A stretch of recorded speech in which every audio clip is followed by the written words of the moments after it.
lotion, ada serum, terus abis itu ada eye cream, abis itu masih banyak banget sih yang harus dicatat untuk masalah step-stepnya.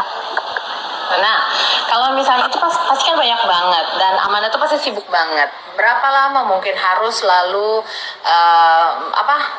memberikan apresiasi kepada diri, entah ke dokter, entah ke spa, haruskah kayak seminggu sekali atau sebulan sekali atau gimana tuh?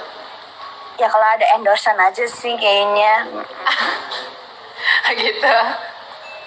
Siap. Tapi kalau misalkan untuk masalah perawatan dan lain-lain sih aku usahain kalau misalkan ada waktu pasti aku akan melakukan perawatan. Tapi aku lebih suka perawatan yang misalkan sambil dimasas, dijahit, di scrub, abis itu mandi di bathtub gitu-gitu sih. Kalau misalkan ke klinik gitu-gitu kayaknya enggak sih, jarang banget. Paling kalau misalkan udah ngerasa kulit kusam bener-bener udah pakai lotion dan lain-lain tapi namanya menghitam karena matahari setiap hari jadi ya bikin kulit hitam juga kan, itu paling baru suntik untuk bikin kulit kering. Siap. Ini teman-teman netizen nih mungkin ada pertanyaan nih kepada idolanya tercinta Amanda Manopo. Boleh banget untuk ditulis di question box karena kayaknya di komen banyak sekali. Akan coba kami bacakan untuk beberapa pertanyaan yang kira-kira relevan tentunya dengan bahasan kita malam ini. Amanda nanya lagi nih ngomongin tentang kulit. Amanda sendiri tuh pernah gak sih ngalamin masalah kulit? Entah apa, apapun gitu, kira-kira pengalamannya gimana tuh Amanda? Banyak banget. Jadi aku itu mulai perawatan itu ketika aku pernah syuting sinetron Mermaid. Terus syuting sinetron Mermaid itu kalau misalkan kalian mau tahu, itu aku nyeburnya itu di kali apa? Kali mana? Kali Persari. Abis itu ada di Ancol, di daerah Ancol ada pembuangan limbah. Jadi kita syuting harus di sana. Wow. Jadi ya kita harus bertemu dengan siput lah, dengan sampah, dengan orang pembuangan dari kamar mandi disalurkan ke sana semua. Jadi ya itu bikin kulit jadi iritasi, bikin kulit jadi beruntusan, jerawat, terus banyak banget sih yang aku alamin. Terus masalah ingrown, masalah jerawat itu udah parah banget di badan. Karena untungnya muka aku tuh muka badak ya, tapi badanku sensitif. Jadi parah banget. Dan dari situ aku benar-benar hitam banget, benar-benar keling. Dari situ mulai perawatan, scrub badan, sabun dan lain-lain. Terus ngelakuin treatment suntik, tapi karena aku juga takut jarum suntik, jadi nggak terlalu diseringin. Takut jarum suntik, Manda? Aku takut banget. Belum divaksin? Ya, kalau vaksin ini mau nggak mau ya. Tapi kalau misalkan suntik itu kan harus dicari dari apa sih nadi atau apa urat nadinya itu. Vena. Ya. Aku tuh tipis banget dan ngumpet gitu deh. Jadi ya kadang-kadang orang tuh ke dokter kayak udah tusuk terus dicongkel-congkel tuh si jarumnya tuh. Sakit loh itu. Bukan lagi, apalagi pas kemarin saya tipes, saya disuntik 3 kali dan gak ada yang masuk. Oh my god. Kata dokter kalau misalkan sekali lagi nggak bisa, kamu infusannya taruh di kaki ya Manda. Oh ya ampun. Itu kenapa tuh sempat ada trauma gitu sama jarum suntik sampai setakut itu? Emang tipis banget. Jadi aku harus ketemu sama orang yang benar-benar feelingnya bagus. Jadi kadang-kadang nih kan, tapi kalau tipes kan harus di rumah sakit kan. Dan aku lagi posisinya syuting, orang dokter yang biasa ngurus aku itu jauh, jadi dia nggak bisa datang ke sini. Jadi aku harus manggil rumah sakit di daerah-daerah sini, dipanggil lah, ternyata feelingnya kurang bagus. Akhirnya aku disuntik 3 kali, didatengin lah profesornya, baru yang keempat itu baru bisa. Wow, gila ya. Katanya kalau misalkan si profesor itu nggak bisa, aku baru diinfusnya di kaki. Aku udah pasrah. Aku nggak bisa disuntik. Oke, semangat nih. Sedih deh. Semangat ya Amanda. Manda, masih ngomongin tentang kecantikan. Boleh tahu nggak sih makna cantik untuk seorang Amanda itu seperti apa sih? Makna cantik ya, banyak sih makna cantik. Tapi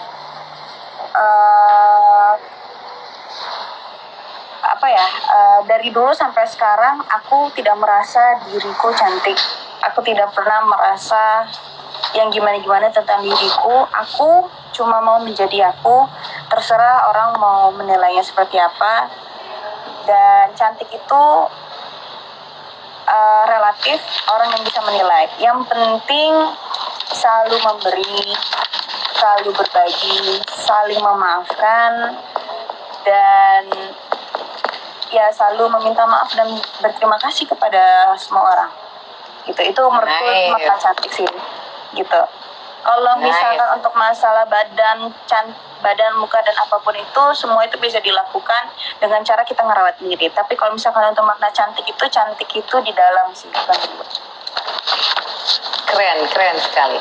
Nah, Amanda, masih lagi ngomongin tentang beauty gitu kan. Amanda tuh kan kayak udah dianggap orang tuh perfect banget gitu, wajahnya, badannya. Tapi ada nggak sih mungkin bagian tubuh Amanda, wajah mungkin, atau bagian apa gitu yang menurut Amanda tuh aku tuh sebenarnya pengen mengubahnya. Sempet nggak berpikir kayak gitu atau bagaimana? Kalau mengubah operasi sih nggak mungkin ya. Tahu sendiri kan aku takut sama jarum. Enggak sih, itu sejauh ini nggak mau ngubah. Berarti udah bersyukur dengan apa yang Tuhan kasih, dan dari itu semua dijaga dengan sangat baik-baik aja. Alhamdulillah. Tuh, keren tuh teman-teman. Ini khususnya para fans berat Amanda nih, dengerin tuh. Kita bersyukur dan menjaga dengan baik-baik ya, Amanda ya. Ya. Nah, ngomongin tentang kesibukan kamu nih, Amanda, seberapa sibuk sih? Maksudnya setelah menjadi bintang sinetron yang kejar tayang, semua juga bahkan menunggu karya-karyamu, sekarang menjadi businesswoman juga. How do you manage your time? Aku pun kadang-kadang nggak bisa memanage waktuku sendiri, serius. Aku pun kadang-kadang juga bingung gimana cara memanage ya, karena ini kejar tayang, ini live, dan karena skenario lama turunnya, saya punya pekerjaan yang lain, jadi ada beberapa kerjaan yang harus ada diganti ke jadwal yang lain. Ya kita harus konsekuensi. Yang diambil duluan kan pekerjaan ini, yang harus diutamakan si sinetron ini sih.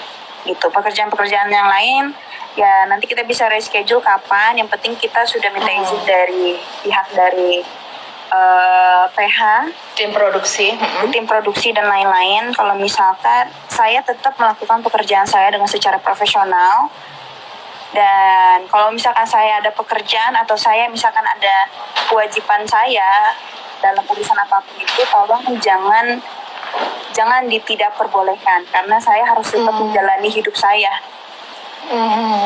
Gitu. Saya nggak mau terlalu fokus ke dalam si karakternya dari sinetron tersebut. Saya tetap harus go on my real life gitu loh. Jadi kalau misalkan aku punya aktivitas di luar sana, mereka pasti Manda, boleh, nggak apa-apa gitu kan. Jadi aku nggak mau yang kadang-kadang nggak bisa, Manda nanti syuting ini aku nggak bisa kayak gitu. Artinya ya itu pembagian waktunya mencuri-curi waktu dari berbagai kesibukan itu ya, Manda ya? Iya, dari berbagai kesibukan. Saya punya manajer, saya ada asisten, manajer saya ada 7. Jadi dari 7 itu mereka suka berunding, kira-kira Manda ada job ini, ada job itu, kira-kira masuk ke tanggal berapa, segala macam. Ini saya punya schedule juga. Untuk masalah jam ini itu saya punya orang yang selalu mengingatkan, Manda hari ini, besok ada ini. Manda untuk masalah postingan kayak Instagram atau segala macam itu diatur sama yang megang Instagram. Jadi saya tuh sebenarnya nggak main Instagram. Jadi semua yang post di Instagram itu, kecuali bumerang atau video aktivitas di lokasi, itu baru saya. Kalau endorse, kalau apa ini, announcement something, itu ada yang megang Instagram saya. Di handle. Wow. Karena saya jarang megang handphone. Nah, kan waktu Manda tuh berarti dikit banget ya buat diri sendiri. Nah, apa yang Manda lakukan ketika ingin treat yourself? Apa? ya udah cuma keluarin handphone aja tuh, tidur aja tuh, nonton atau gimana tuh kira-kira? Yang pastinya sih ya perawatan sendiri, bersihin badan karena kan terkena polusi, terus habis itu tahu pada saat ini kan juga lagi ada virus, jadi ya kita juga takut kalau misalkan kalau kita kotor nanti kita bisa menyebarkan virus kepada orang-orang. Jadi ya aku harus menjaga diriku untuk selalu tetap bersih dan wangi sih gitu. Terus ya kalau misalkan sudah bosan dengan lokasi ini ya mencoba untuk jalan-jalan kemana kek, mencari udara segar kek, bikin sesuatu hal yang nyaman bener-bener di lokasi itu kayak apa, mencari kesibukan aja. Misalkan saya sukanya Sempat makan ini ya? jajan, ya udah saya jajan. Oh,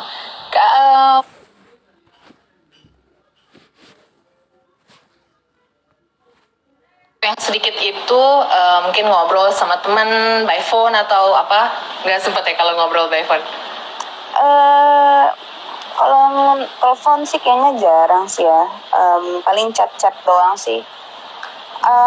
Untuk saat ini kan memang lagi aku batasin juga untuk ketemu sama banyak orang, dan aku tipe orang tuh sangat sebenarnya tuh extrovert, tapi untuk pemilihan teman tuh aku introvert banget. Maksudnya aku sangat memilih. Temanku pasti bisa dihitung dengan jari, makanya aku juga nggak follow siapa-siapa di Instagram, dan teman-temanku udah pada ngerti semua. Wow, oke. Nah, Amanda tadi terkait dengan kesehatan, ada pertanyaan nih. Kalau Amanda menjaga kesehatannya itu seperti apa? Selain tadi menjaga kebersihan, apakah minum vitamin tambahan gitu nggak sih? Minum vitamin tambahan iya, karena aku nggak bisa disuntik vitamin C karena punya asam lambung yang akut. Jadi aku minum vitamin tapi harus dibantuin sama obat asam lambung. Atau enggak kalau misalkan badan sudah mulai drop, aku langsung minum obat cacing. Udah yang paling obat cacing, ya. Saran orang tua atau saran siapa tuh obat cacing? Gak tahu ya. Kayak minum obat cacing tuh kayak besok malamnya setelah minum, malamnya keringatan, besok udah fresh. Wow, oh gitu ya. Aku baru tahu obat cacing buat benar-benar stamina gitu ya. Iya, aku kemarin tipes itu mungkin perkiraan itu aku harus bed rest kayak 2 mingguan. Aku tipes itu cuma 4 harian, 4 sampai 5 harian, dan di hari kelimanya aku udah mulai syuting lagi kan. Di hari kedua itu aku udah mulai turun panasnya, paling naik turun itu kan tapi gak terlalu parah, gak sampai 41 kalau hari pertama. Aku sikat obat cacing terus. Tapi nggak apa-apa, maksudnya jangan sampai dokter tahu tipes ya. Ini ngomongin di Instagram jangan sampai dokter tahu, nanti abis itu pada dipertanyakan ya sama teman-teman. Tapi kalau misalnya menurut Amanda itu cocok untuk Amanda ya nggak apa-apa. Kalau yang lain mungkin harus konsultasi ke dokter masing-masing ya teman-teman. Iya, tapi untuk orang-orang yang pernah sakit tipes, memang kadang-kadang aku bukan sekali dua kali, orang-orang menyarankan sakit itu mendingan minum obat cacing atau nggak cacing yang masih hidup direbus. Iya ngerti itu. Ya, kalau misalnya cacing direbus itu kan kayak nggak enak gitu kan, jadi aku minumnya pil. Nah, pilnya itu beli di apotek gitu deh. Iya, emang banyak kok kayak gitu. Tapi emang kamu sering sakit tipes ya? Iya, karena kan lambung aku udah parah. Jadi lambung aku tuh udah infeksi dan sudah robek sebenarnya. Jadi aku nggak boleh makan pedas lagi, tapi aku masih bandel. Kayak wanita Manado ini tuh nggak bisa jauh-jauh dari sambal. Sambal itu emang enak banget sih, tapi tolong jaga kesehatan ya Amanda ya. Kami masih ingin melihat karyamu yang keren-keren banget itu. Tolong jaga kesehatanmu Amanda. Ada pertanyaan lagi nih Amanda. Gimana sih bisa percaya diri dan menghargai diri versi Amanda? What do you think? Kita harus tahu kalau misalkan kita itu worth it. Kita itu sebagai perempuan, kita itu permata yang paling berharga. Walaupun sebenarnya di luar sana kadang-kadang banyak membanding-bandingkan atau enggak banyak banyak segelintiran orang mungkin agak sedikit menganggap rendah perempuan. Tapi dari situ semua kita harus membuktikan perempuan itu nggak bisa dibanding-bandingin. Perempuan itu bukan sesuatu orang yang tak berdaya yang harus memilih antara pekerja atau menjadi ibu rumah tangga. Kita bisa kok ngelakuin dua-duanya. Kita hebat kok dalam segala hal. Kalau misalkan si lawan jenisnya itu dikasih pilihan menjadi ibu rumah tangga atau nggak kepala rumah tangga atau pekerja, belum tentu dia bisa dua-duanya. Tapi kalau jadi ibu rumah tangga itu udah konsekuensi. Kita sebagai perempuan emang hebat. Makanya saya pengen menjadi salah satu perempuan yang berpengaruh untuk milenial, untuk Indonesia juga, yang bisa membawa atau mengharumkan nama saya dan nama Indonesia dengan secara kualitas dan kuantitas saja sih. Amin. Kami sangat mendukungmu, Amanda.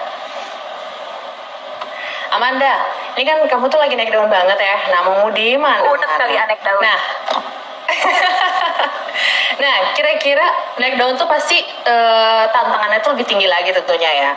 Dan kita sekarang zaman digital. Boleh tahu nggak sih gimana pendapatmu apabila mungkin sempat sakit hati kalau misalnya ada netizen yang berkata jahat atau apa yang mungkin kamu lakukan melihat atau mendengar berbagai perkataan netizen itu tuh? Saya minum dulu bentar ya, seret nih. Silakan. Pasti ada lah sakit hati. Aha. Pasti ada lah dimana kita ngedown. Apalagi di hari-hari dimana sensitif mau PMS kan, pasti ada. Tapi ya balik lagi kepada orang-orang yang berkomentar seperti itu. Mereka menghasilkan apa? Mereka ngapain kerjanya? Apa? Aku selalu mikir gini, mereka aja masih sibuk dengan handphone genggamnya, aku udah sibuk untuk menghasilkan sesuatu.